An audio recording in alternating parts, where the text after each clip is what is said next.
সাকিব আল হাসানের সিপিএল যাত্রাটা শেষ হলো, ক্যারিবিয়ান প্রিমিয়ার লিগ তিনি খেললেন।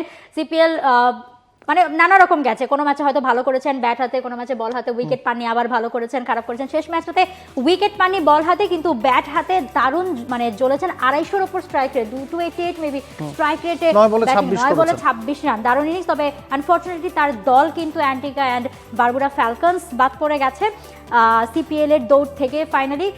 বাট সাকিবের যাত্রাটা আসলে কেমন দেখেছেন? গতকালকে নারায়ণের এগেনস্টে শেষ দিকে যখন ব্যাক টু ব্যাক 3টা 4 এবং একটা ওভার বাউন্ডারি হাঁকিয়েছেন, ব্যাক টু ব্যাক 3টা 4-এর পরে একটা 6 হাঁকিয়েছেন, সেটাই পুরনো সাকিবকে আসলে মনে করিয়ে দিচ্ছিল যে ভেটারেন দুজন ক্যাম্পেইনার, দুইজন কলকাতায় খেলেছে, দুজনের একজন আরেকজনকে খুব ভালো করেছেন। এবং আমরা হয়তো সাকিবকে এখন নারায়ণের অনেকাংশেই পিছিয়ে রাখছিলাম রিসেন্ট ফর্ম বা তার যে বিভিন্ন সমস্যা চলছে সেগুলোর কারণে। তবে ঝলকটা তিনি দেখিয়েছেন, ঝলকটা ব্যাট হাতে অনেকদিন পর মাঝে মাঝেই দেখিয়েছেন।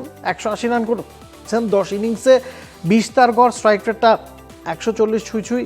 আর এটা ওইটা না, কাপড় ধোয়ার একটাই সলিউশন, চাকা অল-ইন-ওয়ান। সর্বোচ্চ যেই 61 রান করেছিলেন সেই ম্যাচে তিনি 20 বলে 50 করেছেন। গেল ম্যাচেও 9 বলে 26 রান করেছেন, 3 উইকেট পেয়েছেন একটা ম্যাচে। সেই ম্যাচটাতে উইকেটের কারণে তিনি ম্যান অফ দ্য ম্যাচ পেয়েছেন। তবে বোলিংয়ে ইমাদ ওয়াসিম তাকে আসলে প্রপারলি ব্যবহার করতে পারেননি। আপনি যদি খেয়াল করেন 10 ম্যাচে 6টা উইকেট পেয়েছেন, যেটা সাকিবের নামের সাথে একেবারেই মানানসই নাই। তবে আপনি যদি খেয়াল করেন এই 10 ইনিংসে সাকিব বল করেছেন মাত্র 23 ওভার।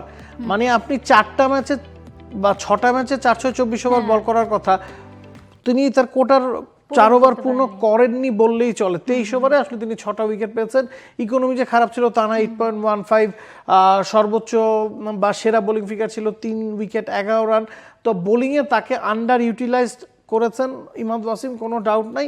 নতুবা হয়তো বোলিং দিয়ে সাকিব আর একটু ভালো করতেই পারতেন, কারণ বোলিংয়ে তিনি সবসময় আসলে ফর্মেই থাকেন। কিন্তু দেখেন, এবং এই অবস্থাতেও এই সিচুয়েশনেও কিন্তু সাকিব মানে সিপিএল এর এই পর্যন্ত যারা যারা ব্যাটার এবং ছিল মানে ব্যাটারদের মধ্যেও তৃতীয় অবস্থানে রয়েছেন, তার আগে মাত্র 2 জনের রান বেশি রয়েছে। বোলিংয়েও সেম অবস্থা, এক্স্যাক্টলি দলে।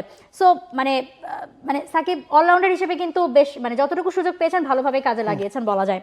For more updates, subscribe to our YouTube channel and click on the bell icon. Follow us on Facebook and Instagram. Download T-Sports app to enjoy exciting games and highlights.